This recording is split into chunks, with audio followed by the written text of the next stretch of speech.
Mark, Chantel, welcome to the show. Thanks for having us.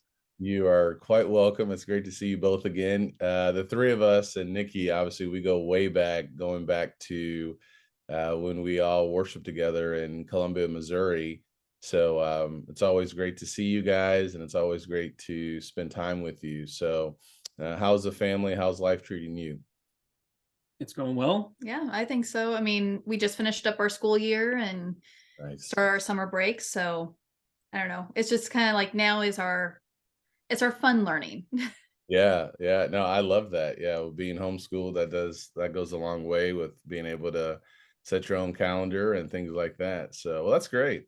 Well, I'm really interested in learning a lot from you both. I already have, but sharing this with people who are listening. So, you guys are killing it on YouTube. You're doing excellent work, and it's just really amazing to see. I was looking at your top homeowners, over 6 million views, 28,000 plus subscribers. So I'm really curious, and I'm sure our audience is as well, just really how all of this began. So I'd love to hear from the both of you. You guys can go back and forth, however you want to share. How did you guys get started with YouTube? So I'll start by saying that she tried to get me started on YouTube before I was convinced that I should do it. So we at our old house the house that we used to live at, it was built in the 60s, and we spent a lot of time renovating it. We spent a lot of time doing different home projects and something that we like to do on the side. I used to be an IT guy, right? And then Chantel, and we're still realtors, but we like to do hands-on home improvement projects too, and just add value to our house. So we're doing all this work, tearing out the kitchen, tearing out the bathrooms and everything, and you were trying to convince me to do something with that. Well, so we used to have someone that lived with us that inspired our boys also to put things on YouTube, and just like that was their bonding time. Okay. And so then the boys really wanted to, so we kind of started a gaming channel for them when they were 6 and 3, I think. Yeah. I mean, it's our initial intro, and it's funny to go back and watch it. It's just cute, but it's also so much change. Yeah. And between that, and then he did finally record a video and had posted it to his personal thing. And I'm like, you really should just take this and take it to the next level when we started the bathrooms. Because what I was doing is using, like, our kitchen remodel is on a blog that I used to maintain a little bit. Mhm. And different things, like I think we did a dog house and like a fence at our first house, and just these little things that kind of added up. And then when it came to the bathrooms, it's like, okay, that one video took off, so maybe we should try and look into this a little bit more for that and see how it goes. Two things, Chantel. How long did it take to convince him to do that? And then how fast did the video take off?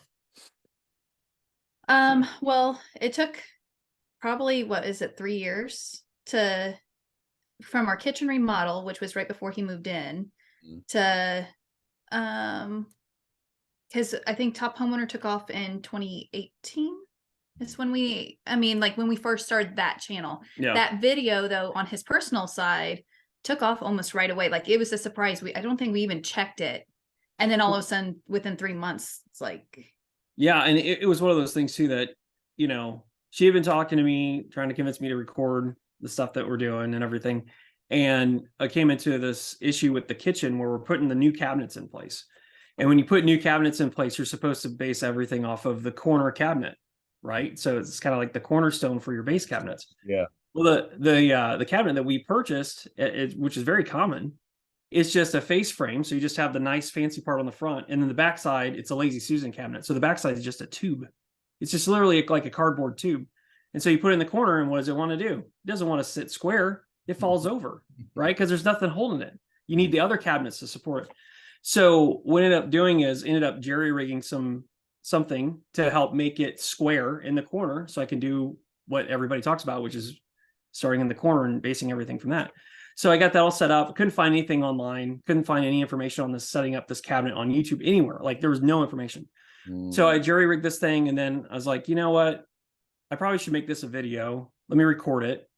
And And I started thinking about, oh, well, let me figure out what I need to say. Let me figure out how I need to do the lighting. Let me figure out all these things started entering my brain. I was like, no. If I go down that path, I'm not going to do it. So I just pulled my phone out, recorded it. I just talked for a few minutes, like 4 or 5 minutes, and then put it out there. And then next thing you know, we're getting comments from people saying, oh, thank you very much. I had the same problem. You're a lifesaver, all these things. And then that was kind of that defining moment. That's like, wow, this is really great. Like, we love to help people. Right. And so being able to do that on a larger scale, and really helping people, get some more value and get them unstuck and things like that. It was kind of that moment where, like, okay, this is going to be bigger. We need to, focus on this more. Yeah. So. Oh, that's awesome. So I love this idea to just get started, where there's so many different details that you can kind of become overwhelmed with if not careful, but you just got started with your cell phone. And this is going back to 2018, right? You said 2018 when this was recorded. So, I mean, there's a lot that of video itself was actually 2014. 2014. Okay. Yeah. That, I mean, that because the Top Homeowner channel didn't start till 2018. Yeah. Gotcha. This Okay. video itself was live on his channel when we redid our kitchen in 2013, 2014. Gotcha. And then things kind of, like I said, we had some life changes where we had someone move in with us. And then, when he moved out, that was when it's like, okay, we're back to, like, what do we do? Because we used to game with him. We went to, like. So I might need to fill in, like, people in as to who I you're guess we talking should. about. I mean, I You don't don't have to mention names if you don't want to. Well, I don't know. Do you think he's fine with it? Probably. Cantrell Brothers. He used to play for linebacker for Mizzou, and at that time, Mizzou allowed the team to, like, the players to live with families to help keep them a stable, good environment, and things like that. Yeah. And so he lived with us, and it was one of the best experiences. I mean, he's our family, and but the thing is we also we kind of grew up really fast for us. I mean, we got married young. I went to college right away and met him, and so then when he moved in, it was kind of like we reverted back to some of our college days of playing, like, video games. That's what we did. Yeah. And remodeled the bathrooms and things, because when he first moved in, we only had 2 full baths, and he didn't really have a full bathroom to use. And that's kind of where that happened is, the bathrooms. that was definitely kind of what happened there is, Sure. within the first month he moved in, he wasn't supposed to be there, but that early. And it's like, oh, I'm sorry, we already tore out your bathroom. And so, but then, like I said, he would just sit there, because what he would do is watch, like, football plays and video games on YouTube to kind of learn how to get better. And it was amazing. And then he taught the boys how to kind of watch and do that. And it's like, yes, it was a lot of screen time, but at the same time, the boys they watched, and they started learning and putting that into implementation. I can't even say it. Yeah. But anyway, that's kind of how it all kind of built onto each other. Yeah. It wasn't one big moment, I guess. It was more like little things along the way, right? Yeah. Kind of led us down this path. So So that's excellent. So Chantel, how to pronounce his first name again? Chantel. Chantel, yeah. So if I remember, he went to the Minnesota Vikings. Is that correct? He did. Yep. Yeah. So for those who are listening, he went on to the NFL. So I'm curious too, and this is good.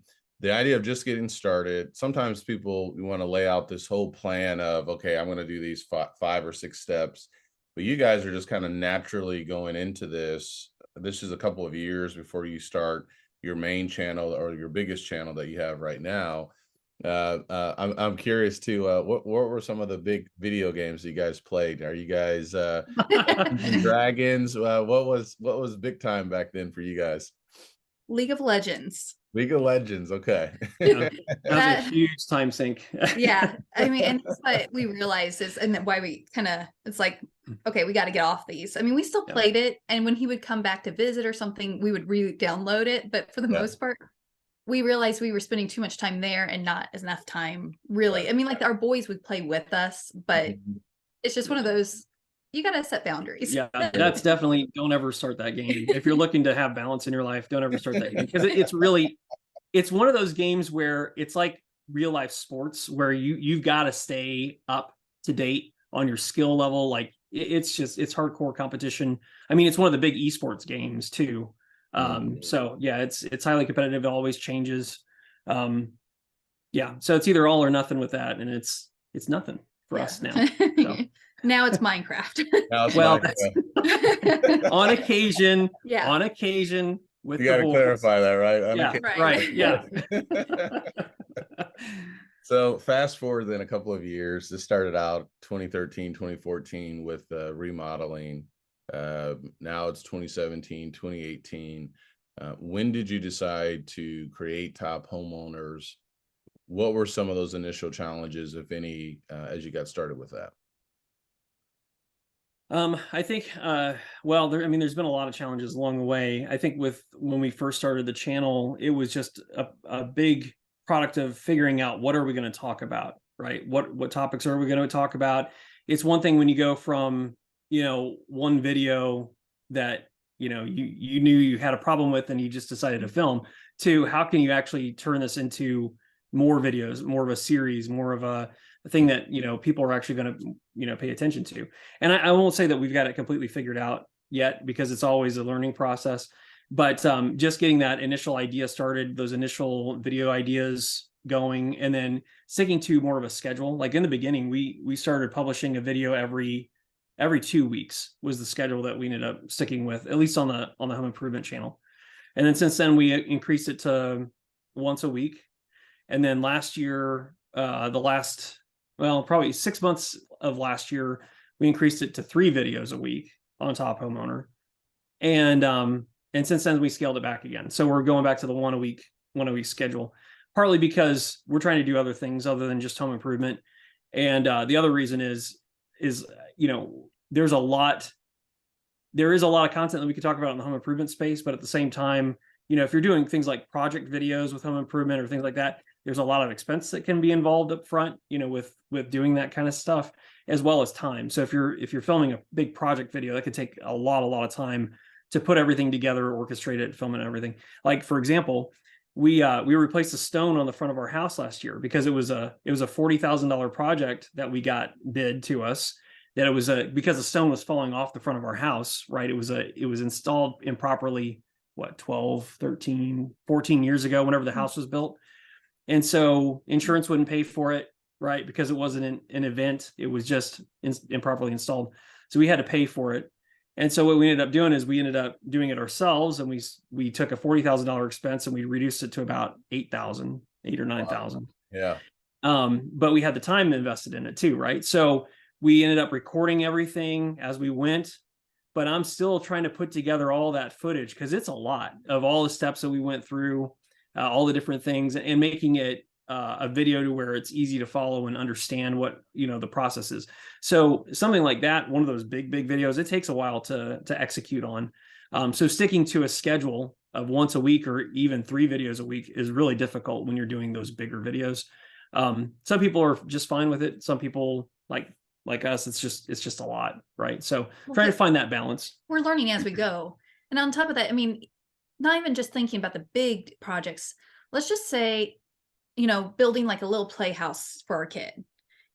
That video took, people constantly ask us, well, how long does it take you to put together this, playhouse?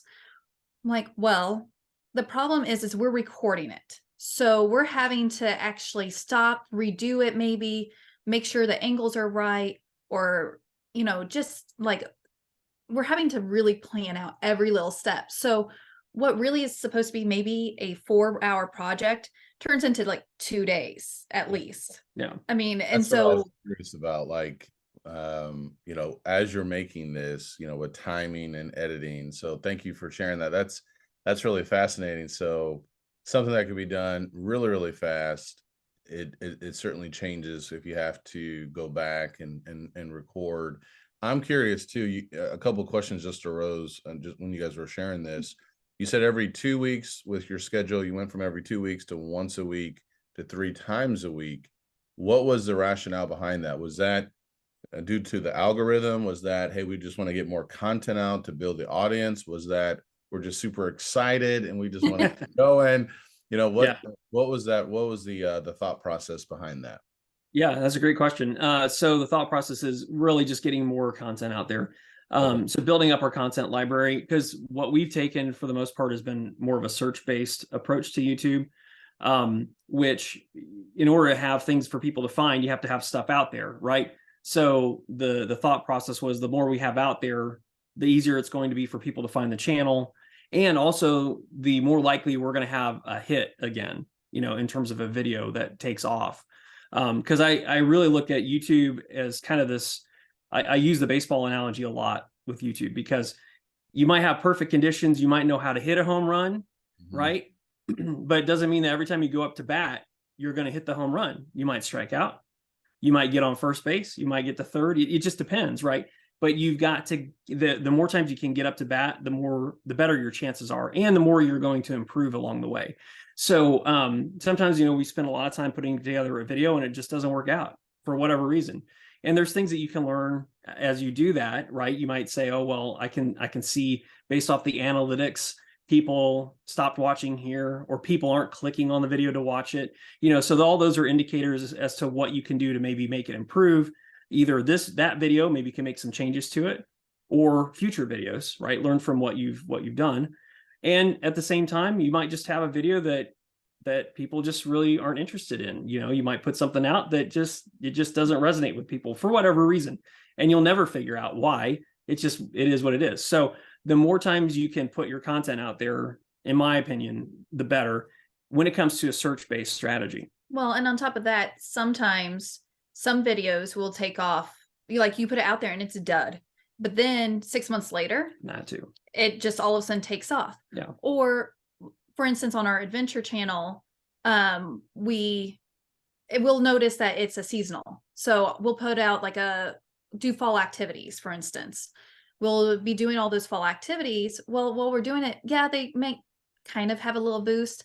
It's the next year though, usually about 2 months before the fall really hits, when people are really getting into it, that they start looking for, okay, what can I do this fall? What activities can I do with my kids? And then all of a sudden we will see those shoot up. Yeah. So I have started learning how to base things, even for top homeowner, organization, or or like your gardening stuff and things like that. There's certain time periods that you're going to see that all take off. Yeah. So this definitely. Yeah, go ahead. I'm sorry, no, go ahead. I was just going to say that definitely leveraging trends wherever you can is huge, right? And so those would be seasonal trends that we're tapping into. It could be trends in pop culture that you can tap into to help get you more exposure on a video. Like we did a video on reviewing a theater, a local theater, right? And so we based it off of the Super Mario Brothers movie that came out, right?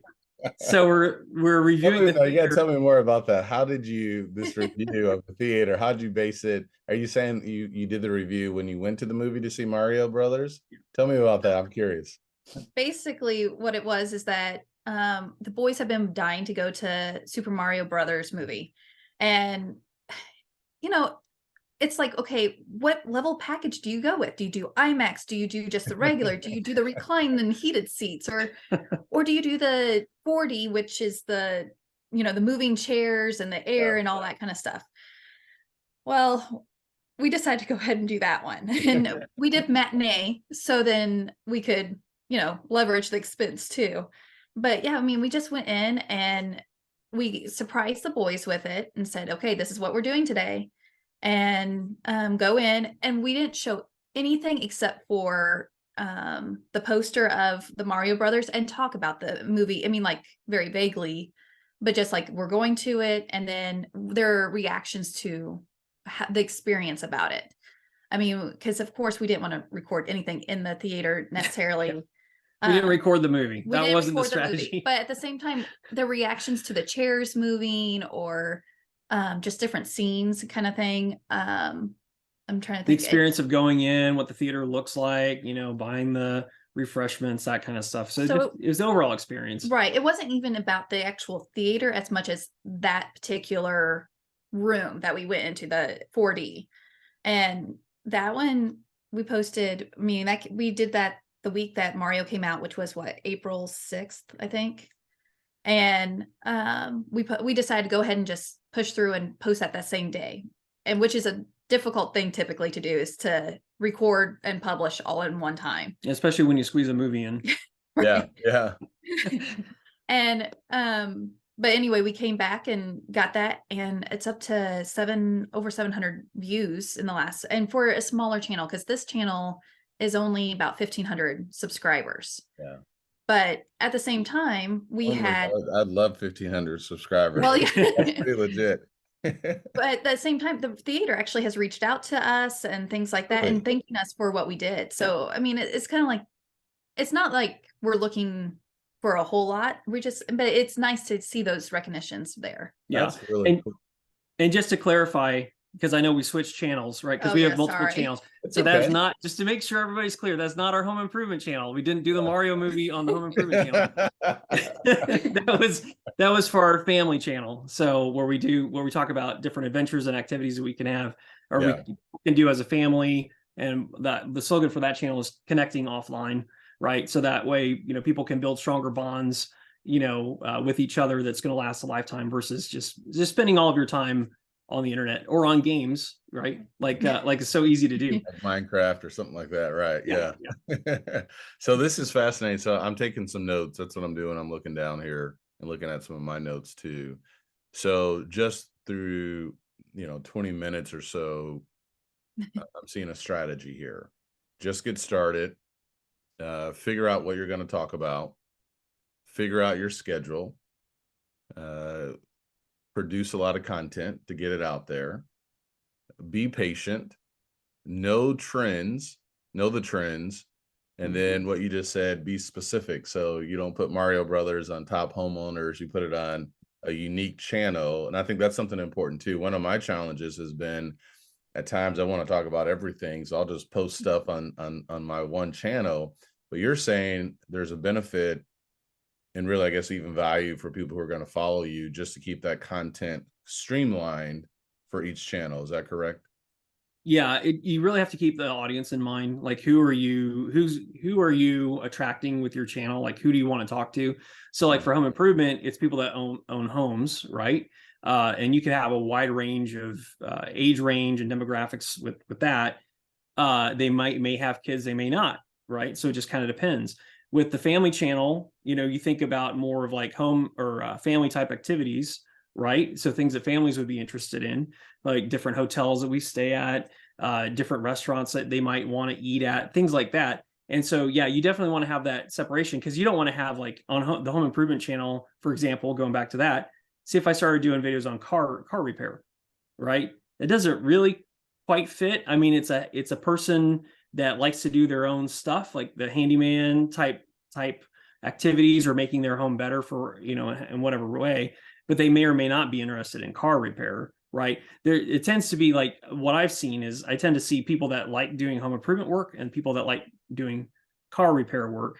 And you have some crossover with that, but it's not as significant as those two buckets independently, if that makes sense. Yeah. So you don't want to confuse your audience. You don't want to start talking about cooking one week and then, skydiving the next week. It doesn't really, like, your subscribers are going to be like, what is this? Like, why did they even subscribe to this channel?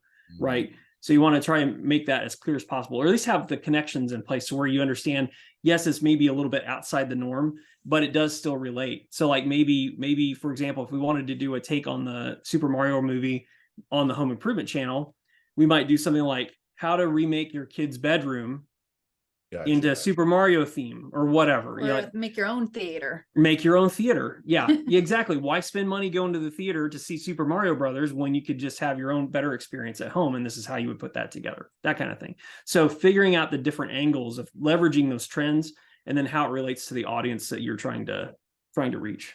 Yeah. Gotcha.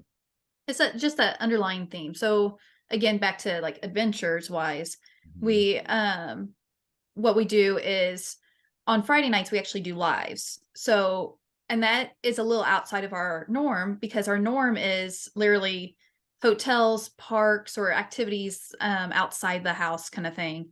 And let me see, hotels, parks, and places to eat. That's it. And then, but on Fridays, it's more of things that you do at the house. So we'll cook as a family.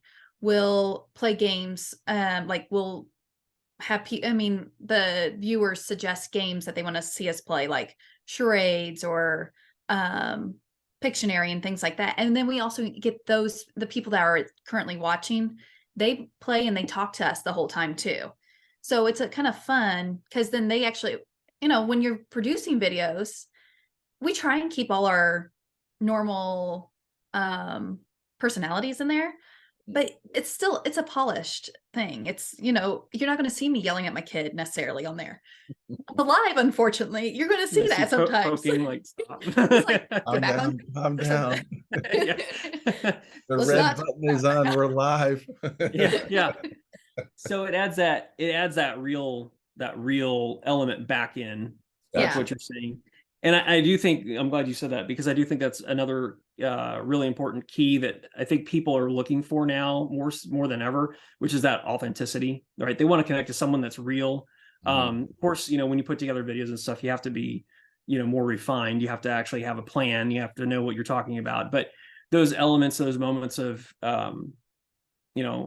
not completely removing your personality from the video is really beneficial. Like, you don't want to be monotone, just focus on what you're saying it the right way. I get stuck on that trap a lot, because I want to make sure everything's clear, concise.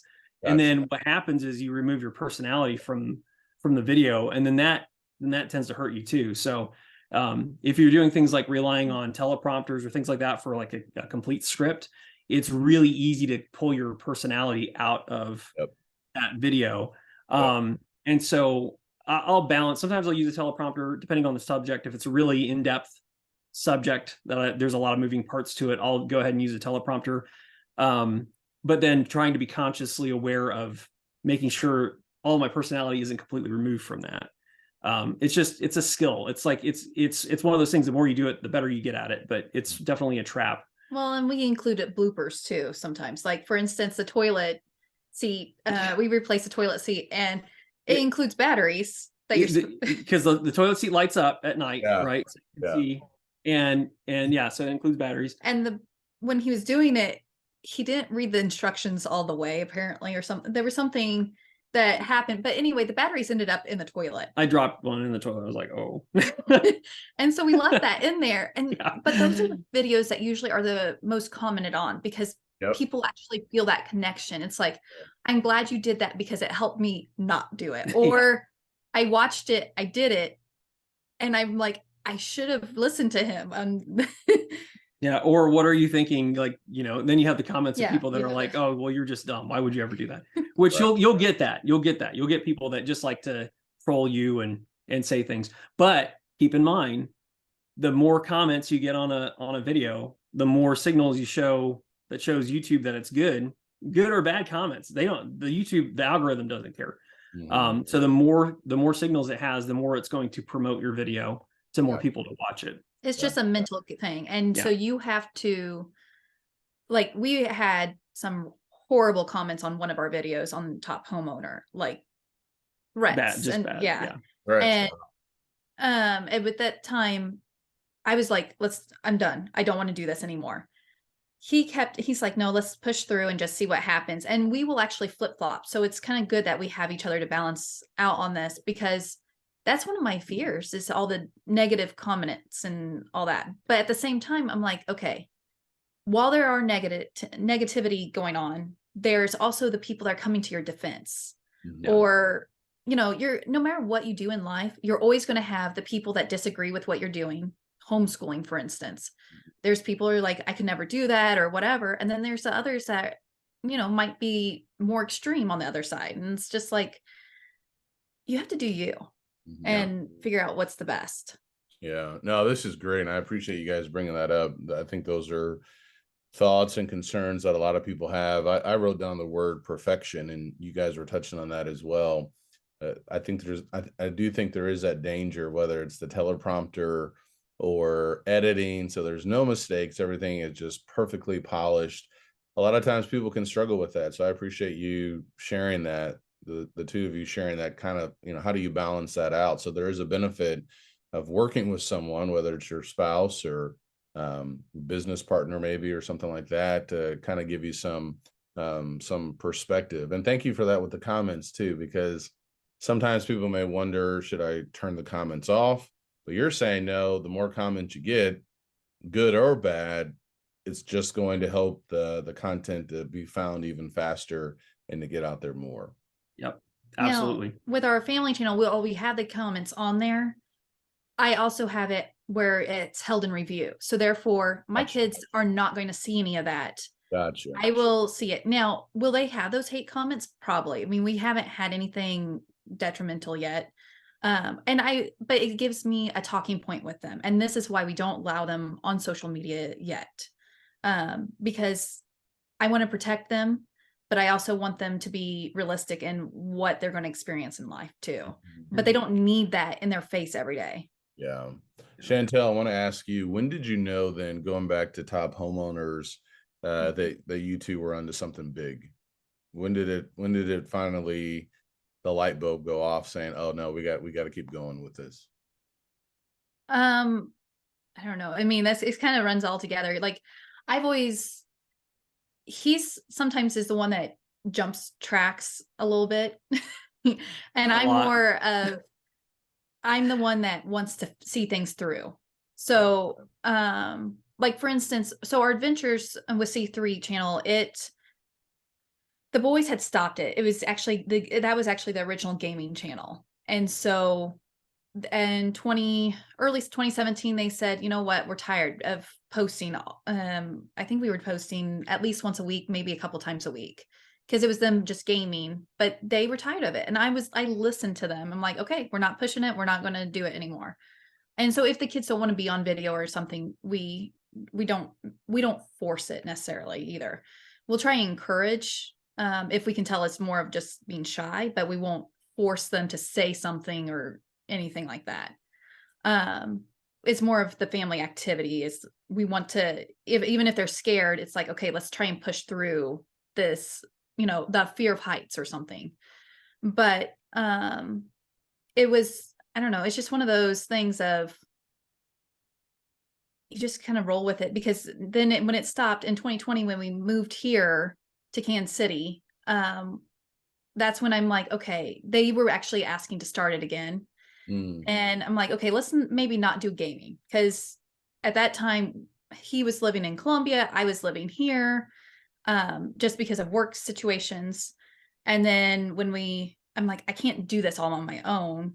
So we started exploring different parks around here, and then food trucks and things like that. And they love that. And it was a little bit easier. And then that's when we realized it's like, okay, well, this is fun because we're doing it as a family. It's putting us where we're each going out and doing something different. Yeah. So, and going back to, it's more of, you just got to push through it. Sometimes, like, I don't know, it's keeping with something, even when it's hard. It's like exercising, right? Right. If you just give up because that mile was too hard to walk, you're never going to get to a mile. Right. If you actually just take it and every day work a little bit longer, or, taking your breaks when you need to, so you don't mentally exhaust yourself, but just pushing through, it gets better. Yeah. And I think that's the thing. I mean, will there come a day when we stop either top homeowner or adventures or something like that? Yes, there will be a day. Hopefully not anytime soon. Chantel, let me ask you another question. So how do you, and Mark, you can chime in as well, how do you, I guess, balance, the scheduling, the videos, the editing, homeschool?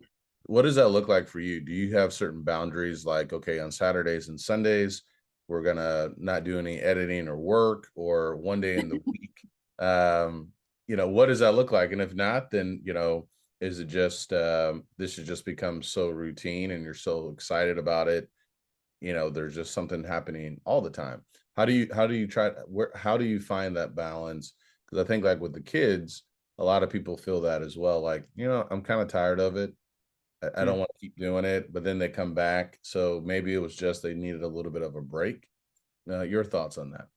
So one of the biggest things I can recommend is batch content. So Okay. then you can have breaks. So once or twice a year, we'll go and make some bigger trips where we're going to be gone from the house for, a couple weeks. Big road trips. Yeah, road trips and stuff like that. And so at that time, we might be filming pretty much every day for adventures because we'll be filming the hotels, the places we eat and things like that. Although when we film, for the most part, it's just like us going out to eat, or I mean, there's a little bit of nuance to it of we actually have to get the room before the kids destroy it kind of thing. But for the most part, it's just us being us. But the thing is the batch content. So then when we came back from Florida, like this last year, we were able to have, I think, 10. No, it was like 16 videos or something like that. And so that carried us for 16 weeks since we post on a weekly schedule there too. And that kind of gave everyone a break, except for our lives, from having to go out. Now, granted, during those times, it's like, okay, let's think about what else we can record to help keep that 16 weeks, where we always have it. So if there's a week we just don't want to do anything, we don't have to. So there's sometimes we'll go a month without recording anything for that week, for instance. So whether like when you're traveling, batch, and that's the idea of just recording a lot of videos all at once or throughout that time period, and then you can just space them out so you don't have to do it on a regular basis. Right. So sometimes people will be like, oh, you're in Florida. How's the weather there? I'm like, no, I'm sorry. This was actually like 3 months ago. We were in Florida. Right. Yeah.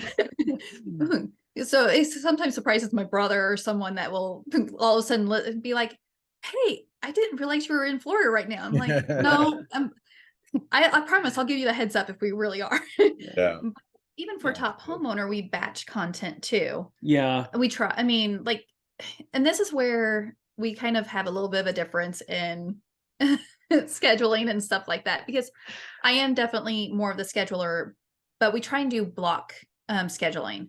So what does that mean? So like on Mondays, we devote to, say, adventures. So editing typically is what goes on that day. Social media and things like that, I'll try and get it scheduled to be posted and all that kind of stuff. And then Tuesdays will be maybe like right now, I think it's training day / his personal channel that he works on and edits videos or whatever might entail for that. And then Wednesdays is Top Homeowner. So all day we work on that. It could be filming, it could be editing, it could be both. It could be just kind of depends on what we have. Yeah. Hopper. Planning. Planning's a big piece of it too, right? Because I find that if we don't have things planned out as to what we're going to do, then it takes that much longer to execute, or we don't execute on actually getting it done the day that we're supposed to get it done. So if you can plan things out ahead of time and have a batch of things, at least a batch of ideas that you can execute on, you're not always thinking about, okay, well, it's the day for Top Homeowner. What am I going to do? Right? It's like, it's the day for Top Homeowner.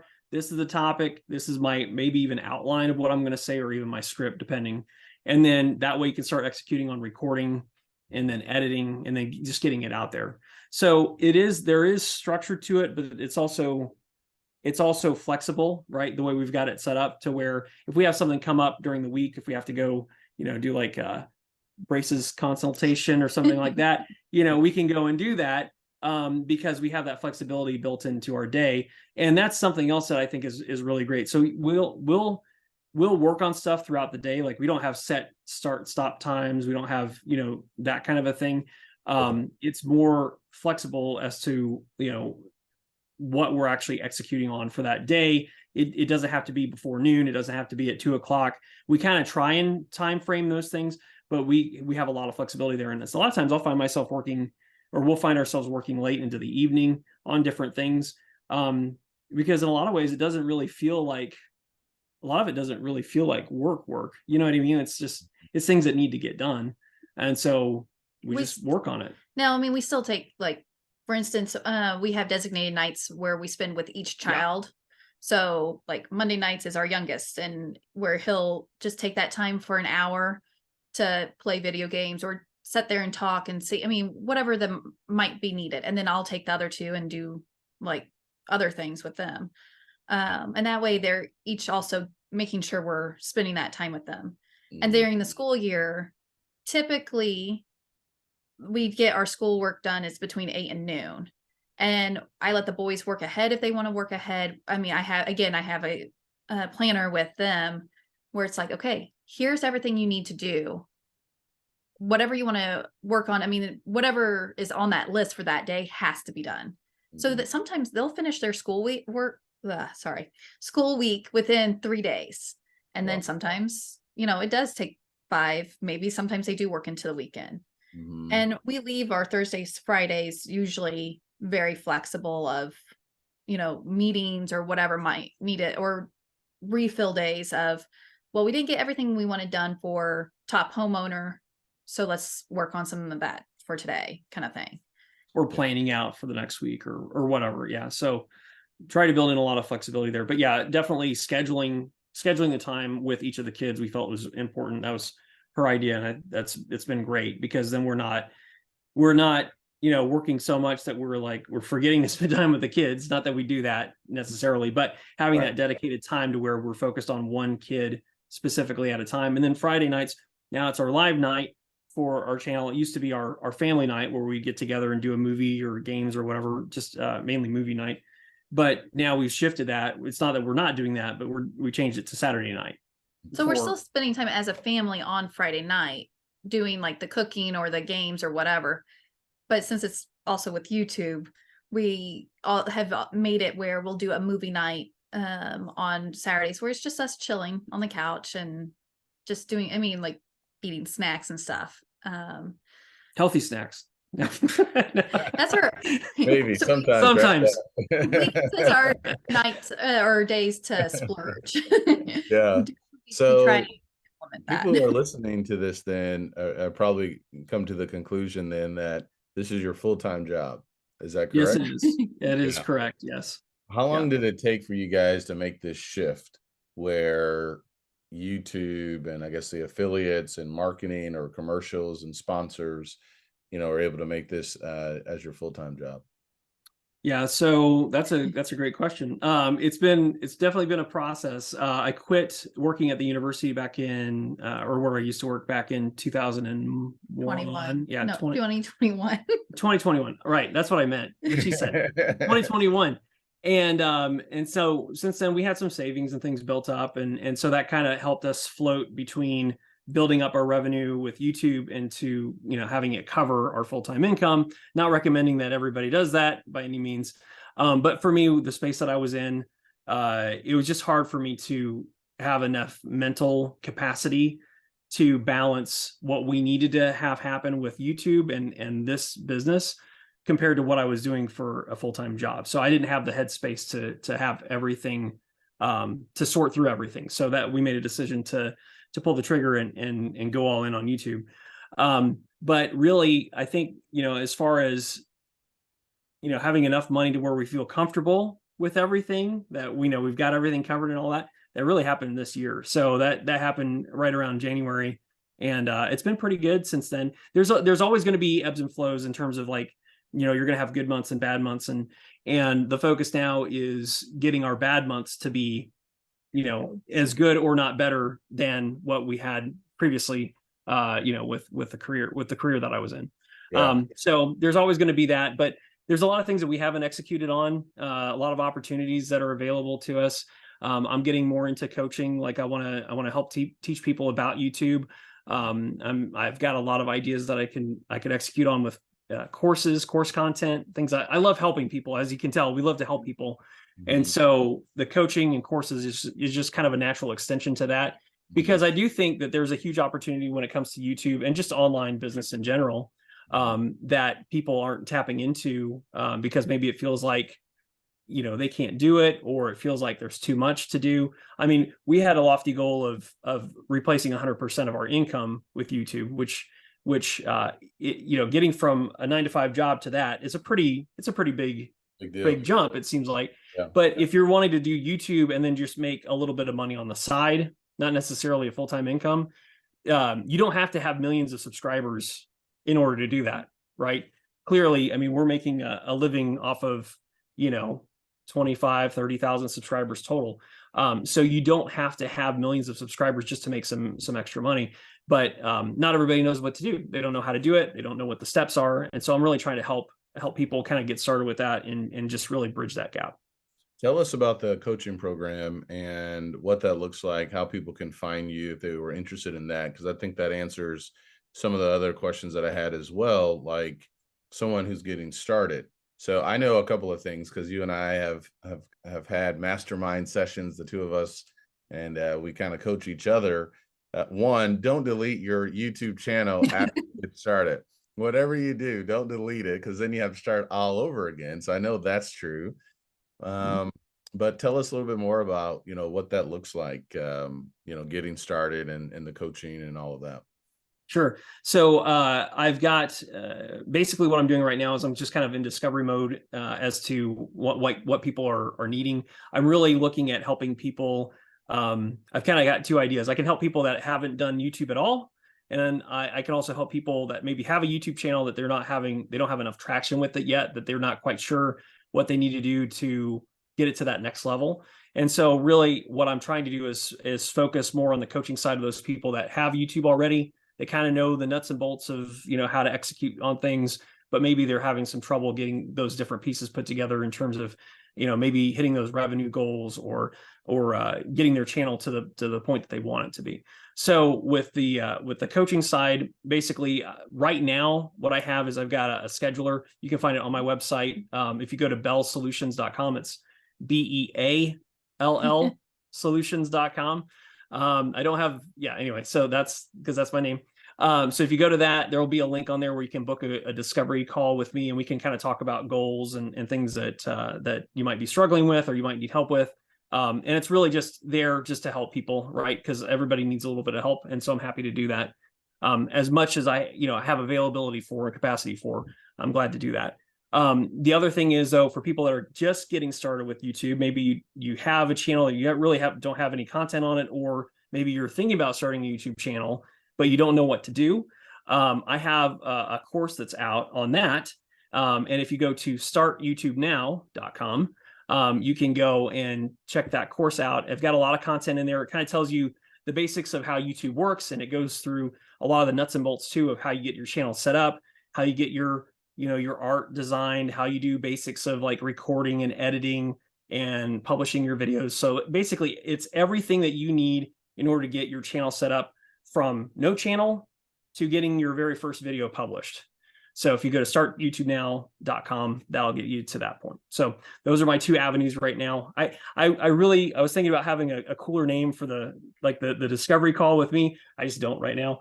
Like coffee with Mark or something like that, but I don't have that yet. So yeah, no, I love it. That's great. So those are two great options. Beall Solutions, BEALL solutions.com, startyoutubenow.com, where people can go and begin this journey. And whatever you do, don't delete. All right, just hold on. Being patient is probably one of the hardest things. I know that is for me. Your story, the two of you, your story is a great reminder of continue to be patient. And I've heard that from other people as well. A video may take off a year later. So maybe going in with the proper expectations of, it doesn't matter if it's 5 views or 50 views when it gets started. Be patient, make good content, know what your audience is looking for, what you're trying to create, and all of that. We have a couple of minutes left. I want to play rapid fire here. So real quick, what's the future of YouTube? So I know they just signed a big contract with the NFL. I know shorts continue to be pretty big. Live, you have AI, with what is the GPT tat or chat or whatever. Chat GPT. Yeah. Chat GPT. There it is. Yeah. What are your thoughts real quickly here? What's the future of YouTube? Yeah. So the future of YouTube, I mean, they're really trying to be the all-inclusive one-stop shop for everything that's content related, right? So whether it's podcasts or your shorts or whatever, I think that they're going to continue to grow. I think that it's not going anywhere. I think that they're executing really, really well. And I think that they're compensating their creators well enough that they're like, if we wanted to switch platforms from what we're doing, there's nothing that compares to it in terms of the exposure that you can get from it and the amount of compensation that's possible with it. There's just no competition there. So it's going to continue to grow. I agree. She agrees. Chantel, any resources that you can share with scheduling, organization? I know you're doing a lot of that in the background. What's working for you? Do you have a particular calendar system? Like, for example, I use the Full Focus Calendar or Planner by Michael Hyatt. What's your secret? What are you turning to? I do the actually old school. I'm very paper oriented. Okay. So not either. I mean, it's one of those, I get all of us our own little calendars and from off of Amazon as cheap as I can. And then each day I write like the boys' to-do list. I write our to-do list. And, you know, even at the end of each week or even at beginning of each month, I'll make sure that everything's filled out of like activities that we have to do or what videos are going to be going live when they're going live or what we're needing to record kind of things. So then everyone's on the same page. It's really about, you know, find what works for you. If paper doesn't work for you, make, you know, get a whiteboard. We also have a whiteboard. I mean, it's just, you have to find what works best for you. He gets post-it notes. Yeah.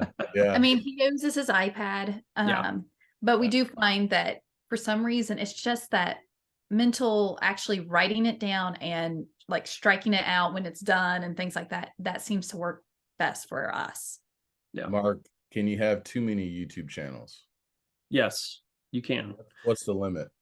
As much as you're able to handle, really. I mean, you have to be in, keep in mind that burnout is definitely a thing with YouTube. You can get to this point to where you feel like you have too many things to execute on and you can't balance it all. And so the risk with that is then you'll just give up, right? And you won't publish or produce anything else. Or you'll delete your channel, right? So we don't want that. We don't want that, right? So I highly recommend, even though we have multiple channels, I highly recommend having one channel, focusing on that. And then if you feel like you have the capacity to grow another channel too down the road, that's fine. But I really would stress the fact that you have to, and I'm horrible at this. You have to make sure that you're focusing on one core thing and then getting it to the point that you want it to be before moving on to something else. Because the more that you fracture yourself, the harder it is for you to execute on everything. Yeah. So I have to always remind myself and keep myself in check that, you know, maybe I shouldn't execute on these 20 things today. Maybe I should just be 3 or 4 or 1 versus, you know, trying to fit too much in. Chantel, can a person post too often in a day on YouTube that will hurt them? Oh, on YouTube. On YouTube. I mean, I would say yes, but I think the consensus for a lot of people is no. So a person could upload 3 videos in the same day and it wouldn't necessarily hurt them. Like algorithm and all, that's what I'm talking about. Not necessarily burnout and things like that. That's but more for him to answer. Okay. I think. Yeah, that's a good question. What are your thoughts? So you can hurt well, it depends on your strategy. If you're going after a search strategy where you mainly want your content to be found through search, like keywords and people typing things in, then I don't think there is really a limit as to how many videos you can upload in a day. I would recommend batching your content and then scheduling it to drip out like once a week. That would be a better strategy. Unless you just have a ton of content that you need to get out there, then by all means, just publish as much as you want. Now, you can, that's more of a loaded question. You can burn out your subscriber base if you do that, right? So if you have a large subscriber base and you're publishing things left and right, you might frustrate some people that way. But again, if your strategy is more search based, then the more content you have out there, the more Google and YouTube is going to promote it to people that are looking for that content. Okay. If you're looking at a different type of strategy, if you're looking at YouTube has different algorithms. They have a discovery or a browse algorithm, and what's it called? trying to think of the name. Anyway, the browse algorithm, the suggested algorithm. So those you don't want to publish too much. So if you're trying to do more like a vlog style, you want people to follow you, you could, it would be better for you to probably limit it to once a week. So that way, once a day at most, because you want to give the algorithm time and room to breathe to where it can promote your content out. So real quick distinction, search-based traffic on YouTube is about 25% of the traffic on YouTube. Suggested and browse, so that second strategy I talked about, that's about 75% of the traffic on YouTube. Wow. So it's a huge bucket. So in my opinion, it's also harder to get traction. Well, it's harder to maintain. It's harder to really break into, because you have to, because think about vlogs. The person has to post on pretty much every single day. They might be able to do it once a week, but they have to make things really interesting. So, doing outrageous things, that's usually how they'll finally get broken into. For like, I filled my house with 1,000 cats. The Mr. Beast style content, right? Yeah, that's his entertainment. His is all suggested traffic, right? People aren't looking for, I don't know. Maybe they are now, but like, what's Mr. Beast up to, or what would Mr. Beast do in this situation? That kind of stuff. It's the outrageous stuff that people will share and that people will watch, that YouTube will say, oh, people like this content, so it's going to promote it more. That makes sense. You're saying the suggested browse strategy is a little bit more challenging, even though it's about 75% of where people are going to find you. It's more rewarding. Yeah. If you nail it, if you nail that strategy, sky's the limit for your success. Yeah. With search, you're limited to how many people are looking for that specific topic at that time. And YouTube does a really good job of balancing search with, the suggested videos and all that. If you can hit both of those too.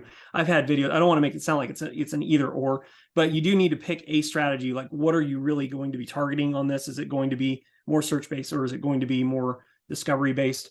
And just kind of let the chips fall where they may. But in our opinion, I think the search is easier because it's easier to find those gaps and things that people are interested in, because you have the data there. Well, and they're long-term too. And they're yeah. Because the thing is I filled my house with 1,000 cats.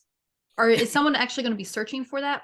Or is that going to be a short-term kind of thing? It's like, oh, this was so funny, but in a couple of years, it might cycle again. Yeah. But it's one of those, it's going to fall off the radar. Yeah. The search base, you can see more of a gradual climb. And then that style video, you're going to see a big push in the beginning, and then it's going to flatten out. It's going to plateau. Right. Should you post your YouTube videos on other platforms like Facebook, or does that slow down algorithms? Or should you just keep it on that one platform? Okay, you can. Well, this is a little bit of a tricky situation too, because there's so many varying thoughts. I personally think giving YouTube its time to deal with and figure itself out is good. Now, I don't necessarily do that with adventures. I do push sometimes it right away, but then what I do is I come back about a month later and I'll post like a reel or a short kind of thing later on to kind of bring back the traffic onto Facebook and things like that. So then it's a little bit different, but yet it'll help drive it back to YouTube. Gotcha. Okay. This is great. Looking at what you guys have shared over this last hour, there's at least 9 or 10 strategies that I have observed and picked up, which is fantastic. I think this is going to be very valuable for everyone listening. You are continuing to convince me to stick with it as well. I think that's the hard part though, like figuring out exactly what you want to talk about. You guys talked about authenticity and being yourself, and you guys have multiple channels. So I think all of that is able to come out in that way. So there's still that flexibility. It doesn't have to be this either or, only one channel. If you wanted to have multiple channels, that's still going to be a better option than just having all these different random videos that your subscribers aren't really going to know, like, okay, what's he going to post next? Yes, 100%. And you don't confuse the algorithm either as much, right? So because Google can see, I mean, it ranks every video on its own, but it also kind of looks and sees, it knows generally what people are interested in your content for your channel. And so if you're mixing up audience buckets on your channel, then you're going to confuse Google a little bit too. So it's going to take Google longer to figure out, okay, well, who are you trying to reach with this? And it might even give up. It might say, I don't know, and then just stop. Right. So I think Google gave up with me. Yeah, I think Google gave up with me. Like, I don't know. I don't know who this is here. This makes no sense. Well, I'm happy to talk with you more about your strategy at another time. I'd love to help you with that. So. Well, I appreciate your time, both of you today. Love you both. Appreciate what you guys are doing. Really happy with the great success that you guys have. What a blessing that is. Final thought. It can be whatever you want to share with the audience, if it's pertaining to YouTube or family or whatever the case may be. I want to start with Chantel, and then Mark, you can have the final thought. Chantel, one last thing you want to share for those who are listening today. Celebrate every moment. Love it. I mean, one view, I mean, like just in the YouTube realm too, celebrate, that one view, your video, just getting that one view, the one subscriber, whatever it might be, celebrate it, because it makes you, it just makes you feel better, but then it also helps you put out more, and putting yourself into there. Awesome. I mean, do that with all life too. No, I understand. I would say just get started. Don't overthink it. Just start putting stuff out there. You will get better over time. And if you think about it, you don't want to have a huge audience in the very beginning when you don't know what you're doing, right? So it allows you to practice and refine your skills. And the better you get over time, the more your channel is going to grow. And then you're going to kind of meet YouTube is a great platform for meeting your skill level when it comes to promoting your content, I feel like. And so, it's just one of those things that you just got to get started. You got to do it. You got to learn from action. You can't learn how to, it's one of my favorite sayings. You can't learn how to swim by reading a book. You can learn all the technicals on how to swim, but in order to really learn how to swim, you got to get in the water. So YouTube is the water. So just get started. I love it. Just get started. Celebrate every moment. Mark, Chantel, thank you so much for being on the show. I really appreciate it. Thank you very for much. having us.